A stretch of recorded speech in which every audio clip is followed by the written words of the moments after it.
Have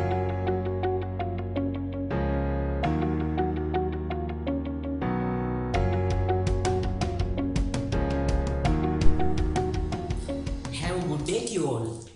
My name is Nirmal Sumedha Deshapriya. I am a teacher of English of Linyagama Secondary School. Today my focus is on one of the compulsory questions that you have to answer at your GCE O-level English language paper.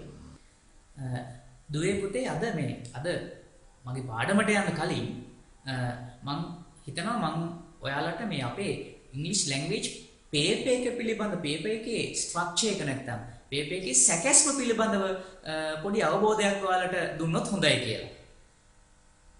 දැන් මේ වෙනකොට මං හොඳටම දන්නවා මේ පාඩම නරඹමින් ඉන්න ගොඩක් ළමයි මේ සැකැස්ම පිළිබඳව හොඳ අවබෝධයකින් තමයි ඉන්නේ. ඒකට හේතුව ඔයාලගේ පාසලේ ගුරුවරු ඒ පිළිබඳව හොඳ අවබෝධයක් ලබා දීලා තියෙනවා. නමුත් කිහිප දෙනෙක් පොඩි ප්‍රමාණයක් හරි ඉන්න පුළුවන් තාමත් ඒ අවබෝධය නැති. ඉතින් ඒක නිසා ඒ කට්ටියටත් උදව්වක් විදියට මේ ඉංග්‍රීසි පේපර් එක හදන විදිය මේ පේපර් එකට ප්‍රශ්න ඇතුළත් කරන්නේ මොන ස්කිල්ස් හරහාද මොන ඒරියාස් හරහාද කියන එක මම ඔයාලට පොඩි වෙලාවක් අරගෙන දැනුවත් කරන්න. ඇත්තටම ළමයි දැන් ඔයාලා දන්නවා අපේ ඉංග්‍රීසි පේපර් එකේ සම්පූර්ණම පේපර් එක ගත්තොත් questions අපිට තියෙනවා 16ක් තියෙනවා උත්තර සපයන්න. ප්‍රශ්න 16ක් තියෙනවා. part 1 සහ part 2 කියලා කොටස් දෙකකින් තමයි මේ පේපර් එක සමන්විත වෙන්නේ. එතකොට part 1 එකේ ප්‍රශ්න 8යි, part 2 එකේ ඊටු ප්‍රශ්න 8.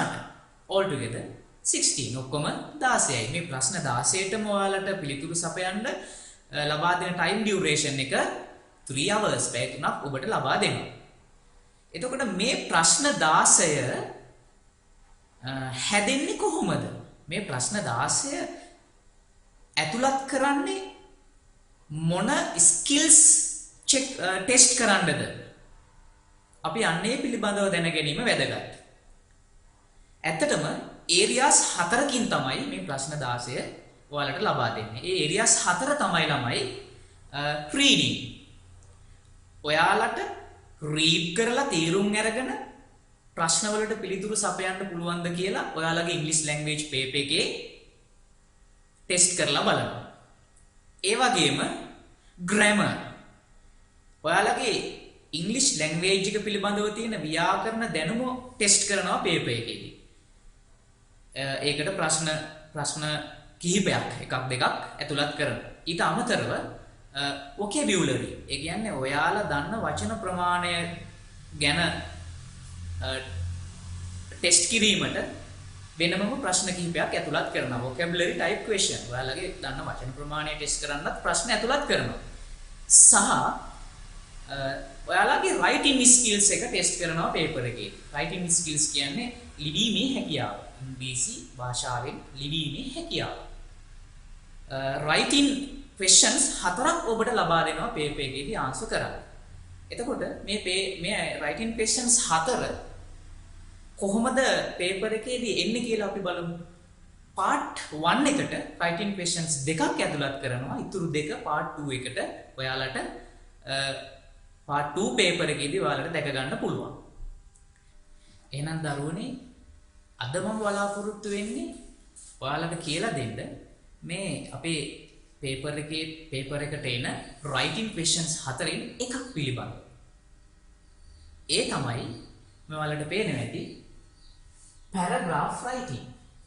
paragraph writing බොහෝ වෙලාවට ඒක එන්නේ part 1 last question එක හැටියට. ඒ කියන්නේ test 8 එක හැටියට තමයි එන්නේ.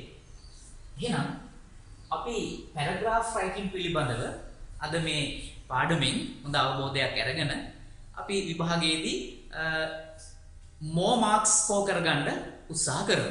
ඉතින් මේ paragraph writing කියන පාඩම පිළිබඳව කතා කරන්න කලින් මම පොඩ්ඩක් කියලා දෙන්නම්. මේ writing questions වර්ග දෙකක් තියෙනවා ළමයි පේපර් එකට ඔයාලට පිළිතුරු සපයන්න සිද්ධ වෙනවා. එතකොට මොනවද මේ වර්ග දෙක? එකක් තමයි control writing. control writing. අනිත් එක free writing. එතකොට මේ control writing කියලා කියන්නේ මොකක්ද? දැන් control writing කියන එකට සමහරව guided writing කියලා හඳුන්වනවා. දැන් ඔයාලා සමහර විට දන්නේ නැත්තේ මේක guided writing කියන වචනේ. control writing එහෙම නැත්නම් guided writing කියලා කියන්නේ ඔයාලගේ writing question එක සමගම ඔයාලා ඒ writing එක කරගන්න ඕනේ මෙන්න මේ විදිහට. මෙන්න මේ කරුණු තමයි ඔයාලගේ writing එකේ ඇතුළත් කරන්න ඕනේ කියලා ලබා දෙන questions. අපි ඒව තමයි control writing කියලා කියන්නේ. එතකොට අපිව control කරලා තියෙන්නේ. අපිට freely හිතලා අදහස් දාන්න බෑ. අපි මේ දීලා තියෙන points ආවරණය කරගන්නමින් ඉදිරියට ලියාගෙන යන්න ඕනේ. ඉතින් ඒක නිසා තමයි ඒවට control writing නැත්නම් guided writing කියලා කියන්නේ. ඒක බොහෝ සෙයින් lazy. මම පෞද්ගලිකව විශ්වාස කරන විදිහට අපිව guide කරන නිසා, අපිව මෙහෙවන නිසා, අපි මෙන්න මේ කාරණා තමයි අපේ පිළිතුරේ ඇතුළත් කළ යුත්තේ කියන එක අපිට එයාලා කියලා දෙන නිසා හරිම lazy guided writing. Then what is free writing? එහෙනම් මේ free writing එකක් කියලා කියන්නේ මොකක්ද? ඇත්තම තමයි free writing කියලා කියන්නේ හිදී අපිට topic එක දීලා guidelines දෙන්නේ නැහැ. guided writing වලදී වගේ නැත්නම් control writing වලදී වගේ අපිට topic එකකුත් දීලා මෙන්න මේ ඔස්සේ ඔබගේ writing එක build up කළ යුතුයි කියලා කියනවනේ control writing වලදී. නමුත් free writing වලදී only the topic is given. topic එක පමණයි අපට ලබා දෙන්නේ. ඉතින් ඇත්තටම ඒක ටිකක් අපට challenge එකක්. එහෙනම් මේ අද අපේ පාඩම test 8 paragraph writing මෙන්න මේකත් based වෙන්නේ free writing කියන writing category එකේ. එහෙනම් අපි බලමු මේ challenge එකට අපි කොහොමද හරියට මුහුණ දෙන්නේ කියලා. දැන් මේ පාඩමේදී මම ඔයාලට බලාපොරොත්තු වෙනවා paragraph එකක් writing කරන කෙටි ක්‍රම techniques වැඩිපුර ඔයාලට කියලා දෙන්න. ඇත්තටම මේ paragraph build up කරන එක writing කරන එක ඔයාලා grade 6 to 11 දැන් අවුරුදු ගණනාවක් ඔයාලගේ පන්ති කාමරේ ඉගෙනගෙන මේ සඳහා ගොඩක් දැනුම ලබාගෙන ඇති ඔයාලගේ ටීචර් කෙන් ඔයාලගේ ඉංග්‍රීසි ටීචර් කෙන්. දැන් මම මෙතෙන්දී ඇත්තටම බලාපොරොත්තු වෙන්නේ මේ සම්පූර්ණම paragraph writing පාඩම මුල සිට උගන්වන්නම නෙමෙයි මම බොහොම ලේසියෙන් ඉක්මනට අපේ time management එකත් හරියට තියාගෙන paper එකේදී ලකුණු ටික ගන්න කෙටි ක්‍රම ටිකක් කියලා දෙන්න තමයි techniques ටිකක් කියලා දෙන්න තමයි මම මේ සූදානම් වෙන්නේ. එහෙනම් අපි පාඩමේ ඉදිරියට යමු. right. දැන් ඔයාලට මේ බෝඩ් එකේ පේනවා test 8 අටවෙනි ප්‍රශ්නය කොහොමද පේපර් එකේ එන්නේ කියලා. මේ මම ගත්තේ past paper එකකින් කෝඩ් කරලා තමයි මේ ප්‍රශ්නය ඔයාලට දැන් මේ ස්ලයිඩ් එකේ දාලා තියෙන්නේ. මෙන්න මේ විදිහට තමයි ඔයාලට test 8 එක පේන්න තියෙන්නේ paper එකේ. test 8 අපි කියවලා බලමු. Write a paragraph on one of the following topics. Use about 50 words. දැන් මේ තමයි instruction එක. දැන් මේ instruction එකේ ඔබ instruction එක ඔබ හොඳට කියවලා මේක තේරුම් ගන්න ඕනේ මොකද්ද කරන්න තියෙන්නේ කියලා. මේකේ key words තියෙනවා. දැන් උදාහරණයක් විදිහට ගත්තොත් write a paragraph. මොකද්ද ඔයාලට ලියන්න සිද්ධ වෙන්නේ? ඔයාලට ලියන්න සිද්ධ වෙන්නේ paragraph එකක්. On one of the following. මේ පහත දීලා තියෙන වගේ එකක් පිළිබඳව. Use about 50 words. වචන 50ක් ලියන්න ඕනේ. ඔයාලට පුළුවන් paper එකේ මේ instruction එක කියවන ගමන් මේ keywords underline කරගන්න. එතකොට සමහර විට the use about 50 words කියලා කියනවනේ 50 words කියන එක underline කරගන්න. එතකොට ඔයාලට හොඳට ඒක මතකයට එනවා මම වචන 50ක් ලියන්න ඕනේ. නැත්නම් සමහරට අඩු වචන සංඛ්‍යාවක් ලියන අවස්ථාව ඔයාලගේ ඉතින් අඩු වචන සංඛ්‍යාවක් ලියවෙන්නත් ඉඩ තියෙනවා. දැන් මේක underline කරගත්තාම හොඳට අපිට emphasize වෙනවා. එතකොට වචන 50කට මේ paragraph එක අපිට build up කරගන්න පුළුවන්. එහෙනම් write a paragraph on one of the following topics. Use about 50 words. වචන 50ක් පමණ ලියන්න. About 50 words. එතකොට what are the two topics given? My favorite person, the value of aesthetic subjects. Here we have two topics. Then we have to select one of them. එතකොට මෙතන මාතෘකා දෙකක් දීලා තියෙනවා. මේකෙන් අපි එකක් තෝරගන්න ඕනේ. අන්න එතෙන්දිත් අපි පොඩ්ඩක් කල්පනාකාරී වෙන්න ඕනේ ළමයි. දැන් මෙතන දීලා තියෙන මේ ටොපික්ස් දෙකෙන් මොකක්ද තෝරගන්න? අපි මේ සිලෙක්ෂන් එකේදී මෙන්න මෙහෙම හිතන්න ඕන. මේ මාතෘකා දෙකෙන් වඩා සමීප ඔබට සමීප මොකක්ද? මොන මාතෘකාව තෝරගත්තොත්ද ඔයාලට වැඩි වාක්‍ය සංඛ්‍යාවක් ගොඩනගන්න පුළුවන්, වැඩි වචන සංඛ්‍යාවකින් මේ පැරග්‍රාෆ් එක බිල්ඩ් අප් කරන්න පුළුවන් ඔයාලට මොන ටොපික් එකෙන්ද කියලා ඉක්මනට ඔයාලා ඩිසයිඩ් කරගන්න ඕනේ. ඉතින් මේක දිහා බැලුවහම ගොඩක් කට්ටිය දැන් මගේ එක්ස්පීරියන්ස් එකකිනුත් එක්ක මම කියන්නේ දැන් මම ළමයින්ට මේ පේපර් එක දුන්නාම මෙයාලා ගොඩක් තෝරගෙන තිබ්බේ my favorite person. මොකද ඒකෙන් මේ පැරග්‍රාෆ් එක බිල්ඩ් අප් කරන ගොඩක් ලේසි. මොකද ළමයි මේ සඳහා අවශ්‍ය කරන vocabulary එක ළමයින්ට හොඳට තියෙනවා. එහෙනම් අපි මම අංක 1ට කිව්වා මේ සිලෙක්ෂන් එක ගැන. මාතෘකා දෙකක් දුන්නාම මොකද්ද තෝරගන්නේ, කොහොමද ඒක තෝරගන්නේ? ඔක වඩාත්ම ලේසිම ටොපික් එක තෝරගන්න ඕනේ. හරි. එහෙනම් අපි පොඩ්ඩක් ඉස්සරහට යමු.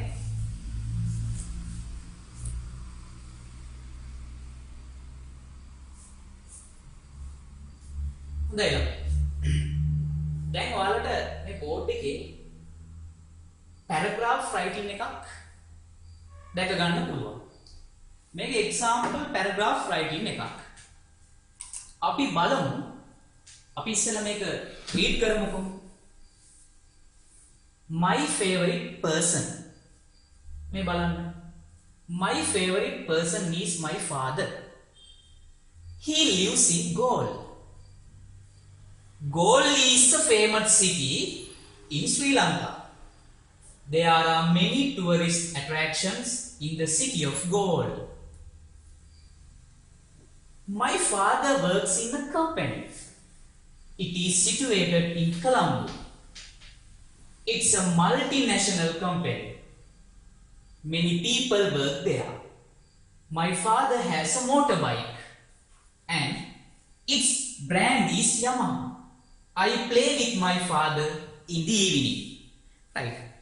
දැන් මේ මම මෙතන පැරග්‍රාෆ් එකකට එක්සැම්පල් එකක් ඔයාලට ලබා දීලා තියෙනවා. What do you think about this paragraph? Is it up to the level?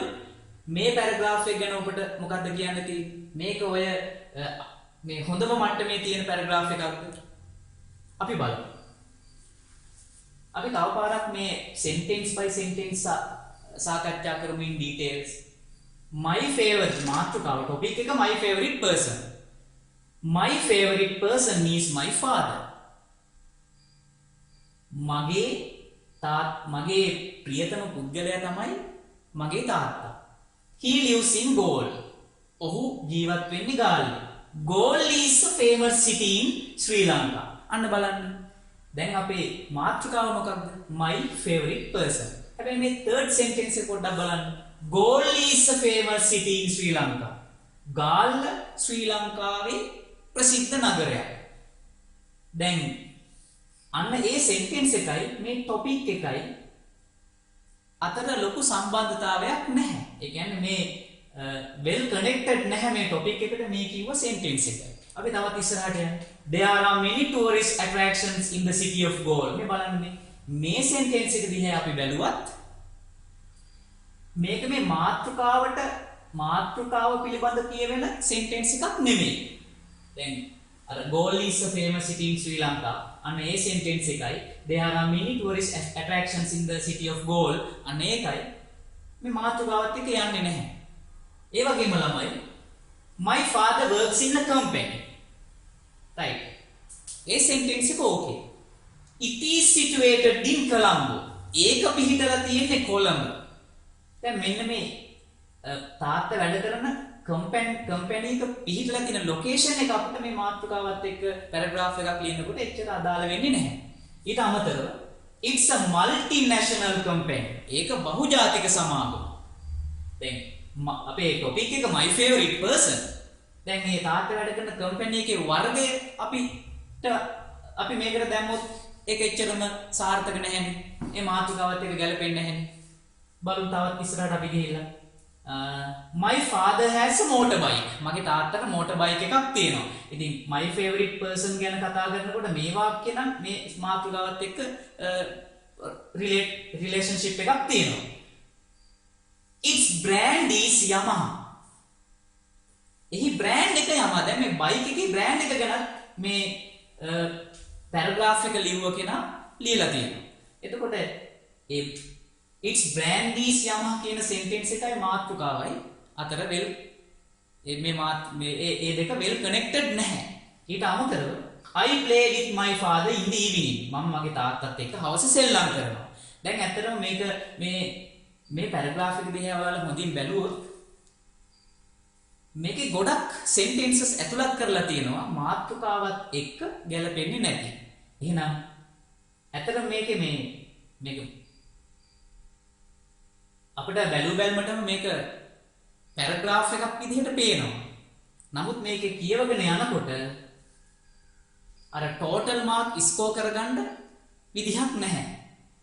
ඒ කියන්නේ මේකේ සම්පූර්ණ ලකුණු ළමයාට මේ වගේ එකක් ලියුවොත් ලබා දෙන්න විදිහක් නැහැ. ඒකට හේතුව තමයි මේකේ තියෙන ගොඩක් කාරණා topic related නැහැ. මේකේ sentences well connected නැහැ. එතකොට මෙන්න මේ විදිහට අදාළ නැති කාරණා අදාළ ඒ කියන්නේ content එක ඉස්මතු වෙන්නේ නැති කාරණා දාලා ඔයාලා පැරග්‍රාෆ් එක ලිව්වොත් ඔයාලට ලකුණු හම්බ වෙන්නේ නැහැ. එහෙනම් දුවේ පුතේ ඔයාලා මීට කලින් දැක්කා අර අපි කලින් සාකච්ඡා කරපු පැරග්‍රාෆ් එක. අර එක්සැම්පල් එකක් විදිහට ගත්ත පැරග්‍රාෆ් එක ලියලා තියෙන විදිය. දැන් ඒක ගොඩක් මිස්ටේක්ස් තිබ්බනේ. දැන් ඒ විදිහට ලිව්වොත් නම් ඔයාලට more marks score කරගන්න කොහොමත් වෙන්නේ නැහැ. අඩු ලකුණක් තමයි ඔබට ලැබෙන්නේ. එහෙනම් අපි බලමු කොහොමද වැඩි ලකුණු ලබා ගනිමින් පැරග්‍රාෆ් එකක් බිල්ඩ් අප් කරන්නේ කොහොමද කියලා. ඒ සඳහා අවශ්‍ය කරන ටෙක්නික්ස් මොනවද කියලා. රයිට්. දැන් ඔයාලට මේ ස්ලයිඩ් එක පේනවනේ. දැන් මම අර කලින් අර වැරදි ගොඩක් එරර්ස් තිබ්බ ටොපික් එකම තමයි මේ සඳහා යොදාගෙන තියෙන්නේ. නිවැරදි ආකාරයට පැරග්‍රාෆ් එකක් බිල්ඩ් අප් කරන්නේ කොහොමද කියලා ඔයාලට උගන්වන්න. එතකොට මේ තියෙනවා මැද මාතෘකාව my favorite person. right. අපි මාතෘකාවක් ලැබුණු ගමන්ම ඒ මාතෘකාව යටතේ පැරග්‍රාෆ් එක බිල්ඩ් අප් කරන්න යන්න හොඳ නැහැ. අපි ඒ සඳහා පොඩි ඕගනයිසේෂන් එකක් හදාගන්න ඕනේ. ඒක ලියන්නේ කොහොමද කියලා අපි සංවිධානය කරගන්න ඕනේ. මාතෘකාව යටතේ අනිවාර්යයෙන්ම අපි මාතෘකාව යටතේ well connected sentences කිහිපයක් මේ ප්‍රශ්නයට උත්තරය හැටියට බලාපොරොත්තු වෙන්නේ. එහෙනම් මේ connected sentence ටික කොහොමද හදාගන්නේ කියන එක පිළිබඳ අපි ළඟ ක්‍රමයක් තියෙන්න ඕනේ. ඒකට හොඳම ක්‍රමය තමයි ළමයි මේ බෝඩ් එකේ මම දාලා තියෙන්නේ. මේකට කියන්නේ mind map එක කියලා. දැන් mind map කිව්වහම ඒක mind එකෙන් අපි ගොඩක් වෙලාවට mind එකෙන් තමයි මේ map එක create කරගන්නේ. ඔයාලට ඕන නම් ඉක්මනටම වැඩි කාලයක් ගත කරන්නේ නැතුව කොල්ල කෑල්ලක් අරගෙන උනත් මෙන්න මේ වගේ ටක් ගාලා මේ chart එක නැත්නම් මේ mind map එක හදාගන්න පුළුවන්. මේ mind map එකෙන් කරන්නේ මේ මාතෘකාව යටතේ අපි මොනවද ලියන්නේ කියලා කලින් සැලසුම් කරගන්න එක. මොන වාක්‍යද අපි මේ මාතෘකාව යටතේ පැරග්‍රාෆ් එකට ඉන්ක්ලූඩ් කරන්නේ. එතකොට මම මතක් කරන්න ඕනේ අපි පැරග්‍රාෆ් එකක් බිල්ඩ් අප් කරනකොට මට මේ දේ කලින් කියන්න අමතකුණා. ගොඩක් lengthier sentences යොදා ගන්න අවශ්‍ය නැහැ. ගොඩක් bombastic words or difficult words ඒවා යොදා ගන්න තරම්ම අවශ්‍ය නැහැ. අපි ලියන වාක්‍ය topic related නම් සහ ව්‍යාකරණ දෝෂ grammar errors ඇත්තේ නැත්නම් අපි ලියන වාක්‍ය වල කියන්නේ language එක හොඳට භාවිතා කරලා තියෙනවා නම් ඔබට සම්පූර්ණ ලකුණු ලැබෙනවා. එහෙනම් අපි බලමු මේ mind map එක දිහා. දැන් මම අර කලින් සාකච්ඡා කරපු පැරග්‍රාෆ් එකම වැරදි නිවැරදි කරලා ආයේ හරියට කොහොමද ලියන්නේ කියලා තමයි ඔයාලට කියලා දෙන්න යන්නේ. එහෙනම් මේ මම mind map එකක් හදලා තියෙනවා. දැන් ඔයාලට පේනවා මේ මැද my favorite person. මේකේ මම පළවෙනියටම ලියන්න මාතෘකාව උඩින් පොඩ්ඩක් සටහන් කරගත්තා. my favorite person මගේ ප්‍රියතම පුද්ගලයා. who she is ඔහු කවුද කියන එක මම වාක්‍යයකින් ඇතුළත් කරන්න බලාපොරොත්තු වෙනවා. ඉතින් මේක තමයි මගේ ගයිඩන්ස් ටික දැන් මමම හදාගන්න ඒවා. දැන් තමුන්ම හදාගන්න ඕනේ මාතෘකාවක් දුන්නා මෙන්න මේවා තමයි මම ඇතුළත් කරන්න ඕනේ කියලා. ඒකට තමයි මයින්ඩ් මැප් එක අපි භාවිතා කරන්න උපකාරී කරගන්න. එතකොට my favorite person who she he is. කවුද ඔහු? ඔහු කවුද? මගේ favorite person කවුද කියලා අපිට වාක්‍යයකින් ලියන්න පුළුවන්. දෙවනියට ඔයාලට පේනවා ඇති name. ඔහුගේ නම අපිට පැරග්‍රාෆ් එකේ ඇතුළත් කරන්න පුළුවන්. ඊට අමතරව hobbies his job. ඔහුට රැකියාවක්. ඔහුට හොයට රැකියාවක් තියෙනවා නම් ඒක ඇතුළත් කරන්න පුළුවන් පැරග්‍රාෆ් එකේ sentence එකක් විදියට. ඊට අමතරව මේ මාතෘකාව ඔස්සේ මාතෘකාවට රිලේට් වෙන තව කරුණක් මම පැරග්‍රාෆ් එකේ ඇතුළත් කරන්න බලාපොරොත්තු වෙනවා age එක. ඒ වගේම appearance එක. පෙනුම, බාහිර පෙනුම. ඊට අමතරව qualities. ඔහුගේ ගතිගුණ. ඊට අමතරව favorite things. ඔහුගේ ප්‍රියතම දේවල්. සහ අන්තිම වාක්‍ය හැටියට මම මෙතන සඳහන් කරලා දිනවා why I like him. එහෙනම් මගේ ending sentence එක හැටියට මම ලියන්න බලාපොරොත්තු වෙන්නේ මම ඇයි ඔහුට කැමති කියලා. ඒ කාරණාවත් මම පැරග්‍රාෆ් එකේ ඇතුළත් කරනවා. එහෙනම් ඔයාලා මුලින්ම දැක්කා මේක තමයි mind map එක. දැන් මේ mind map එකට මොනවද mind map එක මොන කරුණු ඔස්සේ සාදාගත යුතුද කියන එක තීරණය කරන්නේ ඔබ. ඉතින් ඒ සඳහා ලොකු මේ complex sentence වලින් හිතන්න එපා. බොහොම සරල වාක්‍ය කිහිපයක් ඇතුළත් වෙන විදිහට ඇතුළත් කරගන්න පුළුවන් වෙන විදිහට මේ mind map එක ඔයාලා හදාගන්න. දැන් මෙන්න මේ mind map එක follow කරලා මේ mind map එකේ තියෙන මේ එක් point වලට එක sentence එක ගන්න ලියුවත් ඔයාලට ලස්සනට paragraph එක fabricate කරගන්නට පුළුවන්.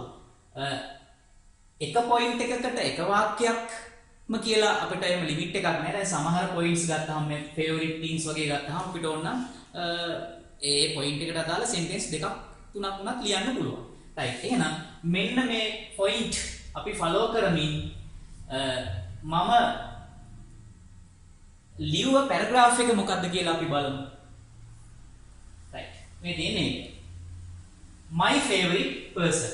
දැන් ඉස්සෙල්ලාම first sentence එක හැටියට මම දාලා තියෙන්නේ ඔයාලට මතක ඇති who she he is කියන එකනේ. ඔහු කවුද කියන එකනේ. මම ඒකට අරන් තියෙනවා. ඒ කරුණ ඔස්සේ මම වාක්‍යයක් නිර්මාණය කරලා තියෙනවා. my favorite person is my father. මගේ ප්‍රියතම පුද්ගලයා මගේ තාත්තා. අපි බලමු අපේ second point එක මොකක්ද කියලා. name. එහෙනම් මම ඔහුගේ නම සඳහන් කරලත් වාක්‍යයක් කියලා තියෙන්න ඕනේ මේකේ. මේ තියෙන්නේ ඒක. his name is Kapila Silva. ඔහුගේ නම කපිල සිල්වා. එතකොට අපි බලමු මගේ mind map එකේ මම යොදාගත්ත තුන්වෙනි point එක. ඒ තමයි his job. ඔහුගේ රැකියාව. මම ඔහුගේ රැකියාව සඳහා වාක්‍යයක් මේ paragraph එකේ ලියලා තියෙනවා. He is a postman. ඔහු postman කෙනෙක්. He is a postman. right. අපි බලමු age. එහෙනම් my favorite person ගේ මගේ තාත්තගේ age එක ගැන සඳහන් කරලා මම වාක්‍යයක් ලියලා තියෙන්න ඕනේ. here it is. මේ තියෙන්නේ ඒක. he is 52 years old. එහෙනම් mind map එකේ ඊළඟ point එක මොකද්ද? appearance එක. මම appearance එක ලියනවා කියලා කලින් plan කරලා තියෙනවා my favorite person කියන paragraph එක ලියනකොට. ඉතින් බලමු මේ සඳහා මම භාවිතා කරපු sentence එක මොකක්ද කියලා. මේ තියෙන්නේ he is a well built person. he is a well built person. ඔහුගේ out of appearance එක. පෙනුම. ඔහු හොඳින් හැදුණු වැඩුණු පුද්ගලයෙක්. ඒ වගේම ළමයි අපි බලමු ඊළඟ point එක මොකක්ද කියලා. qualities. ගතිගුණ. මගේ ප්‍රියතම පුද්ගලයාගේ. දැන් මම දැනටම සඳහන් කරලා තියෙනවා එයා my father මගේ තාත්තා කියලා. ඔහුගේ qualities ගතිගුණ සම්බන්ධයෙන් අපිට වාක්‍යයක් භාවිතා කරන්න පුළුවන්. දැන් බලමු අපි මොකක්ද ඒ සඳහා යොදලා තියෙන්නේ කියලා. he is very kind and active. ඔන්න ඔහුගේ qualities දෙකක් මම මේකේ ඇතුළත් කළා. he is very kind and active. ඔහු කරුණාවන්තයි සහ ක්‍රියාශීලී. ඒ වගේම ළමයි ඔයාලට පේන්න තියෙනවා ඊළඟ point එක mind map එකේ favorite things. ප්‍රියතම දේවල්. අපි බලමු my father's favorite things මොනවද කියලා. මේ බලමු. His favorite food is string hoppers. ඔහුගේ ප්‍රියතම කෑම ඉඳිආප්ප. And favorite drink is papaya juice. දැන් මෙතන favorite things හැටියට මම ලොකු දේවල් ලියලා නැහැ. complex දේවල් ලියන්න ගිහලා නැහැ. ප්‍රියතම කෑම සහ ප්‍රියතම බීම ගැන තමයි සඳහන් කරලා තියෙන්නේ. ඉතින් බොහොම සරලව අපි හැම වෙලේම පැරග්‍රාෆ් එකක් ලියනකොට ඒක බොහොම සරල වෙන්න අපේ අතින් සිද්ධ වෙන errors අවම කරගන්න පුළුවන්. එහෙනම් his favorite food is string hoppers and favorite drink is papaya juice. අපි බලමු next point එක මොකක්ද කියලා. Favorite things. Okay. Why I like him. මම ඔහුට ඇයි කැමති. මම ඒකත් sentence එකකින් කියලා තියෙනවා. බලමු මේ තියෙන්නේ. දැන් mind map එකේදී මම කලින් plan කරා මගේ ending sentence එක හැටියට මම ලියන්නේ. මගේ last line එක හැටියට මම ලියන්නේ. මම ඔහුට ඇයි කැමති කියන හේතුව. ඉතින් මම මේක වාක්‍යයක් හැටියට ලියලා තියෙනවා මෙතන. I like him because he takes care of our family very well. I like him because he takes care of our family very well. මම ඔහුට කැමති ඔහු අපේ පවුල හොඳින් රැක බලා ගන්නා නිසා.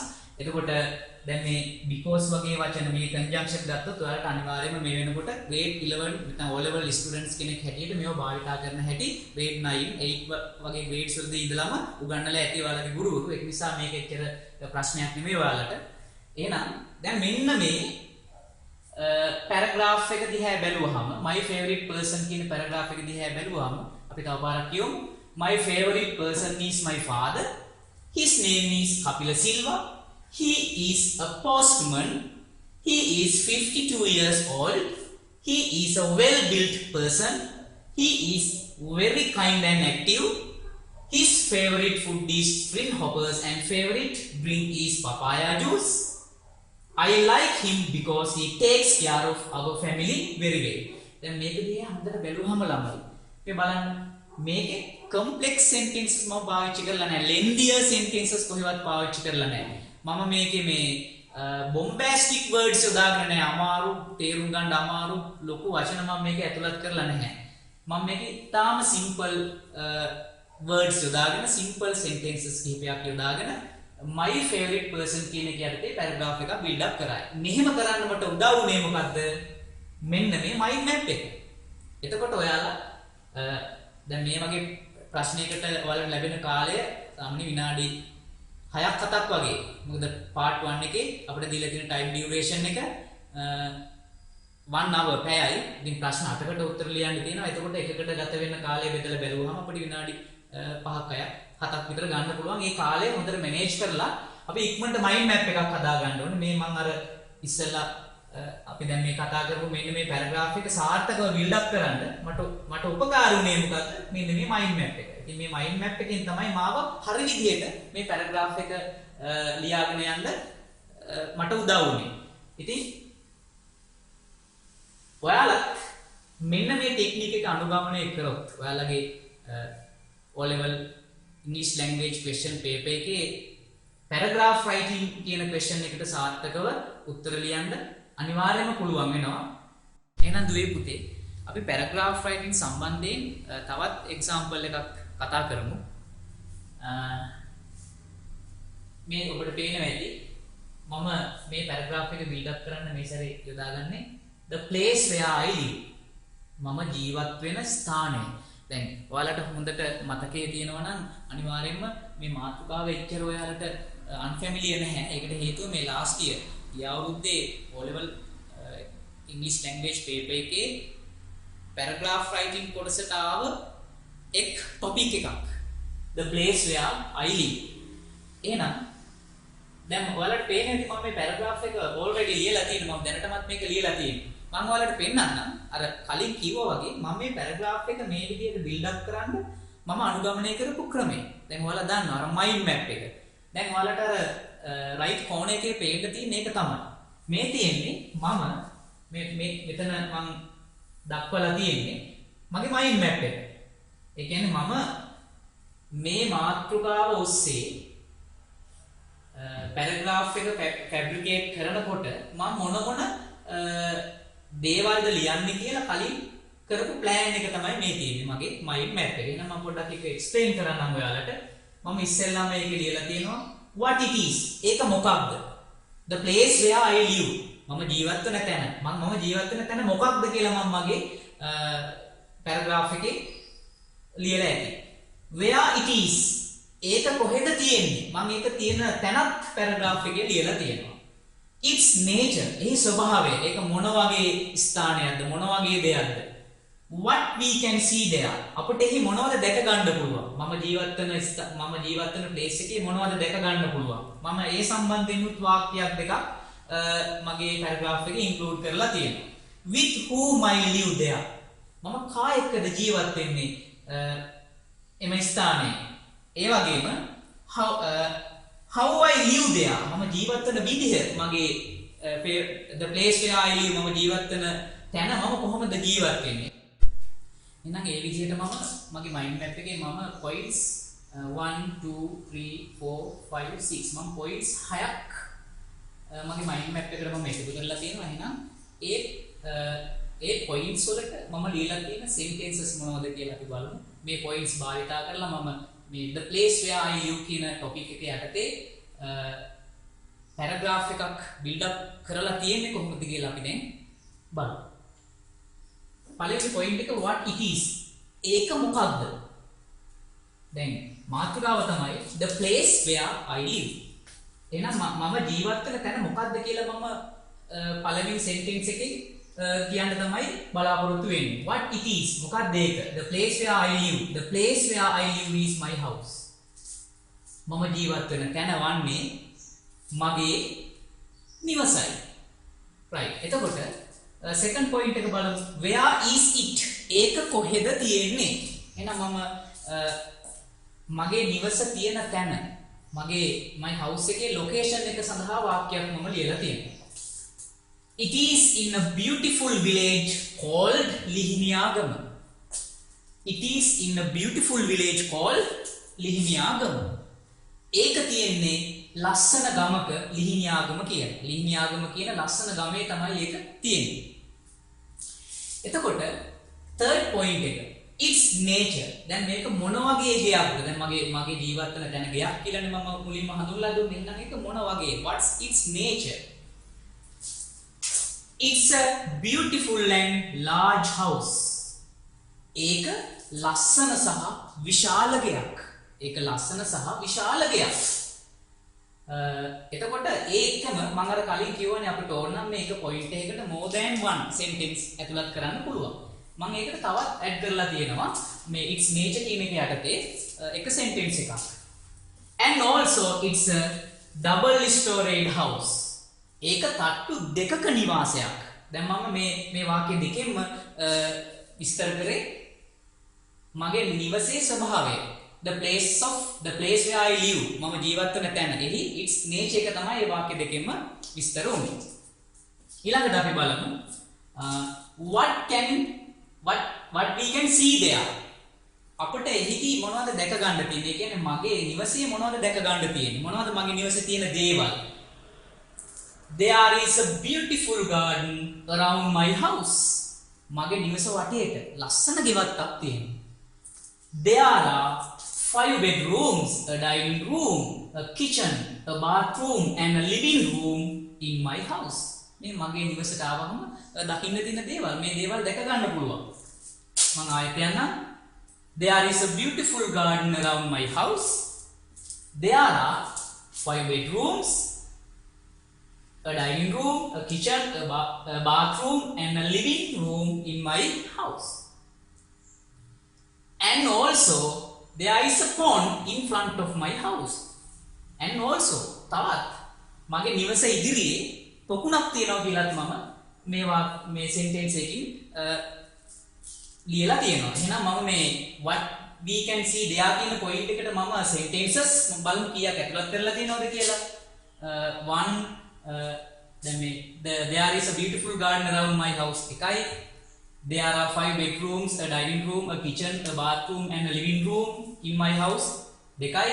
And also there is a pond in front of my house. මම වාක්‍ය තුනක් sentences තුනක් ඇතුළත් කරලා තියෙනවා මෙන්න මේ fourth point එකට mind map එකේ මම සැලසුම් කරමු.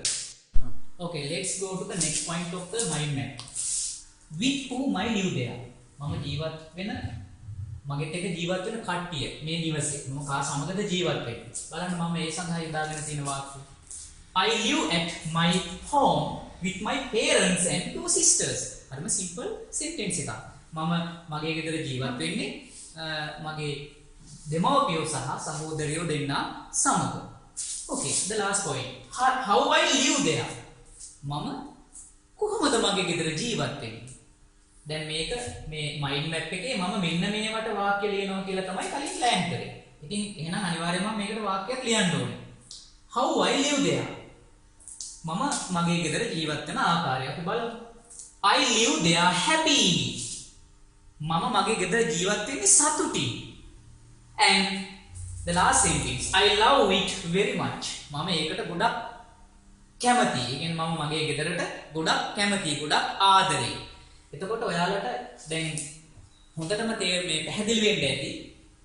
පැරග්‍රාෆ් එකක් බිල්ඩ් අප් කරන්න කලින් මෙන්න මේ වගේ අපි පැරග්‍රාෆ් එක ලියන්න ඕනේ මොන කාරණා ඔස්සේද? ඒ කියන්නේ මාතෘකාව යටතේ තමයි අපි අනිවාර්යයෙන්ම අපේ සෑම වාක්‍යයක්ම මාතෘකාවට අදාළ වෙන්න ඕනේ. මාතෘකාවත් එක්ක රිලේට් වෙන්න ඕනේ. well connected sentences අපි ඉදිරිපත් කරන්න ඕනේ. එහෙනම් එහෙම ඉදිරිපත් කරනකොට කාලයක් ඉතුරු කරගෙන වැරදි අවම කරගෙන පැරග්‍රාෆ් එකක් ලස්සනට ඉතා නිවැරදිව බිල්ඩ් අප් කරන්න මෙන්න මේ වගේ මයින්ඩ් මැප් එකක් හදාගත්තාම ලියන්න කලින් මයින්ඩ් මැප් එකක් ස්කෙච් කරගත්තාම අපිට ඒ මයින්ඩ් මැප් එක ෆලෝ කරගෙන බොහොම ලස්සනට පැරග්‍රාෆ් එකක් බිල්ඩ් අප් කරගන්න පුළුවන්. රයිට්. මම තව පාරක් මේ පැරග්‍රාෆ් එක ඔයාලත් එක්ක රීඩ් කරනවා.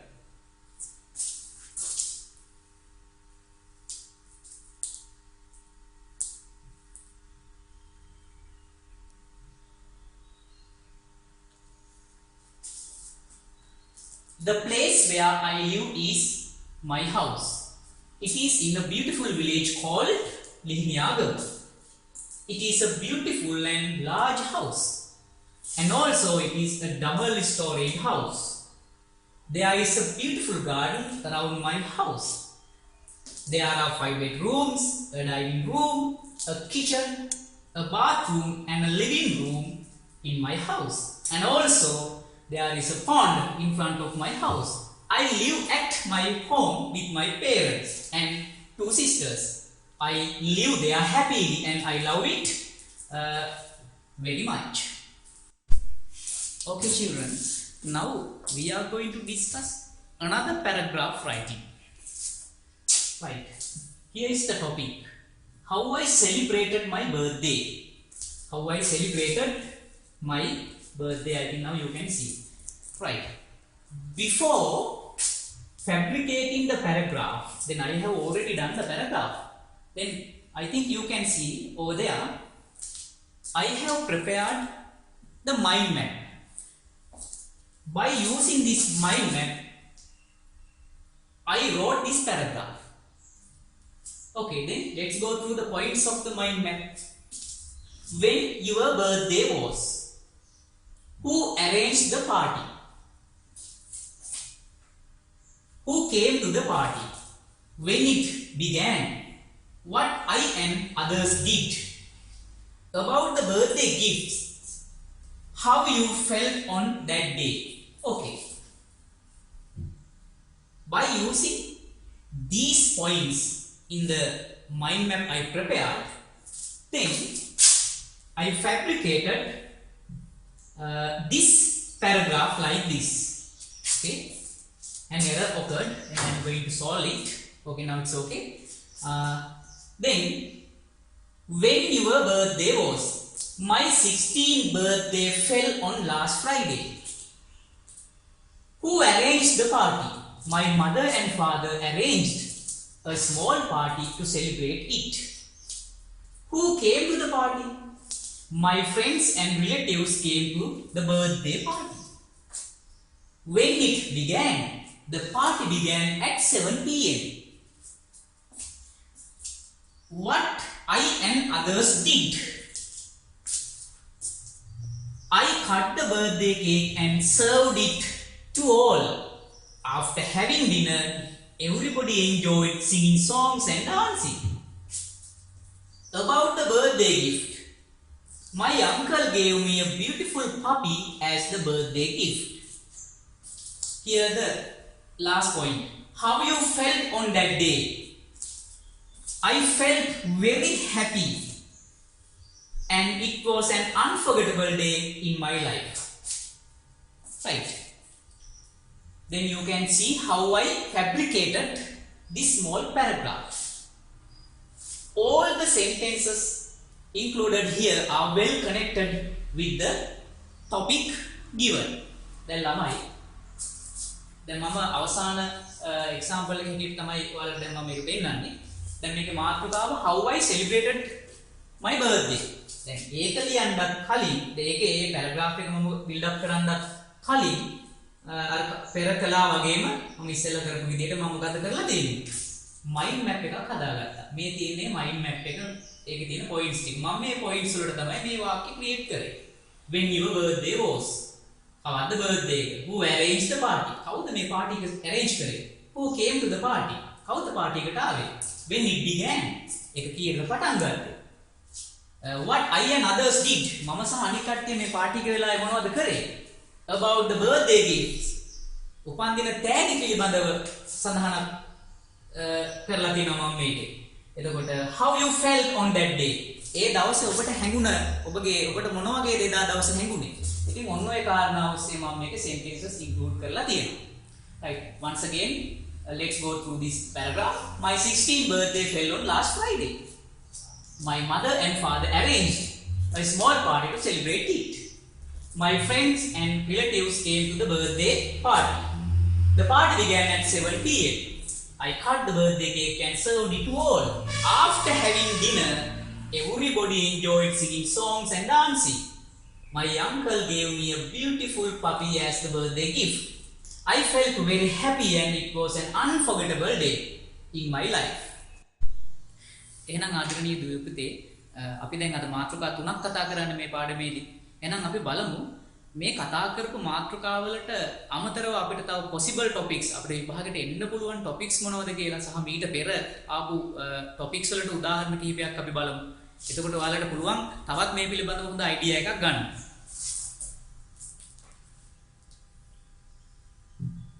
right. දැන් මම මේ slide එකේ ඔයාලට පෙන්නලා තියෙන්නේ දැන් මෙන්න මේ වගේ මේ උදාහරණ examples මෙන්න මේ වගේ topics තමයි ඔයාලගේ GC O level English language paper එකේ paragraph එකක් build up කරන ප්‍රශ්නයට වැඩි වශයෙන් ඇවිල්ලා තියෙන්නේ. මේක වඩා වෙනස් ඒවා අලුත් ඒවාත් ඉන්න ඉඩ තියෙනවා. දැන් මෙන්න මේවා ගොඩක් famous. Trees are our friend. The value of trees. My hobby. My favorite person. My favorite subject. A visit to an exhibition. An unforgettable day of my life. My class teacher. How I spent COVID-19 vacation. Right. දැන් බොහෝ වෙලාවට දැන් අපි මේ දවස්වල ගත කරන්නේ දැන් ඔයාලා ගොඩක් නිවසේම රැඳී සිටියා COVID පැන්ඩමික් එක හේතු කොටගෙන. ඉතින් නිතර කතා බහට ලක් වුණ නිතරම ඇහුණ කනට ඇහුණ මාතෘකාවක් තමයි මේ COVID-19 කියන්නේ කියලා. ඉතින් මෙන්න මේක මම අලුත් මගේ සජෙෂන් එකක් හැටියට මම දාලා තියෙන්නේ. සමහර විට ඔයාලට මෙන්න මේ වගේ මාතෘකාවක් කීන් උනත් පැරග්‍රාෆ් එකක් ලියන්න මේ අවුරුද්දේ එන්න පුළුවන්. How I spent COVID-19 vacation. My birthday celebration. A trip I went on. How I helped my parents. එහෙනම් දුවේ පුතේ මෙන්න මේ වගේ මාතෘකා වලින් ඔයාලා පැරග්‍රාෆ් බිල්ඩ් අප් කරලා හොඳට ප්‍රැක්ටිස් වෙන්න විභාගෙට මුහුණ දෙන්න පෙර. එතකොට ඔබට කිසිම ප්‍රශ්නයක් නැතුව හොඳ ලකුණක් ස්කෝර් කරගන්න පුළුවන් පේපර් එකේ. ඒත් එක්කම දැන් මේ අපි පාඩම ඉවර කරන්නයි මම සූදානම් වෙන්නේ.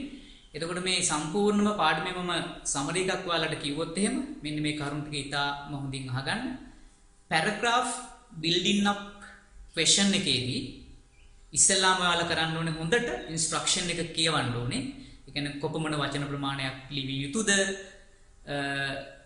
යනාදී කාරණා ඉස්සෙල්ලා හරියට වටහා ගන්න ඕනේ. ඊට අමතරව ඔබට ලියන්න වඩාත්ම පහසු ටොපික් එක තෝරගන්න ඕනේ. ටොපික් එක තෝරගත්තට පස්සේ දැන් මේක ෆ්‍රී රයිටින් එකක් නිසා ටොපික් එක තෝරගත්තට පස්සේ කරන්න ඕනේ මයින්ඩ් මැප් එකක් ස්කෙච් කරගන්න ඕනේ. මයින්ඩ් මැප් එකක් හදාගන්න ඕනේ. අර අපි කලින් මේවා ඉගෙන ගත්ත දැන් තුනක්ම කතා කරා. ඒ මයින්ඩ් මැප් එක ඔස්සේ ඔබට පුළුවන් පැරග්‍රාෆ් එකට අවශ්‍ය සෙන්ටෙන්සස් ටික කලෙක්ට් කරගන්න. ඒ සෙන්ටෙන්ස් වල ලියනකොට අනිවාර්යයෙන්ම සිම්පල් සෙන්ටෙන්ස් ලියන්න උත්සාහ කරන්න. එතකොට ඔබ අතින් සිද්ධ වෙන්න නියමිත එරර්ස් වැරදි මිස්ටේක්ස් ගොඩක් අවම කරගන්න පුළුවන්. Simple language, simple sentence, simple vocabulary items, සරල වචන පාවිච්චි කරමින් මාතෘකාවට අදාළ ටොපික් රිලේටඩ් සෙන්ටෙන්ස් ඔයාලා ෆැබ්‍රිකේට් කරන්න. මේ ප්‍රශ්නය ඔයාලා පේපර් එකේදී මේ ප්‍රශ්නයට මුහුණ දෙනකොට එතකොට පුළුවන් වේවි ඔබට දැන් ඇත්තට මේකට ලකුණු 5යි හම්බ වෙන්නේ. ලකුණු 5න් 5ම ඔබට ස්කෝර් කරගන්න හොඳට පුළුවන් වේවි. හොඳයි දුවේ පුතේ, මම අද ඔයාලට ඉගැන්නුවේ කොහොමද පැරග්‍රාෆ් එකක් බිල්ඩ් අප් කරගන්නේ කියලා. පැරග්‍රාෆ් එකක් කොහොමද සම්පූර්ණ ලකුණු ලැබෙන විදිහට විභාගයේදී කොහොමද පැරග්‍රාෆ් එකක් ගොඩනගන්නේ කියලා. ඉතින් මම විශ්වාස කරනවා ඔබ මම කියලා දුන්න සීලුම් කරුණු කාරණා පැහැදිලිව තේරුම් ගන්න ඇති කියලා. සහ මම මෙවැනිම පාඩමකින් ඉදිරියේදී ඔබව හමු වෙන්න බලාපොරොත්තු වෙනවා. එහෙනම් I wish you all the best and good luck to you all.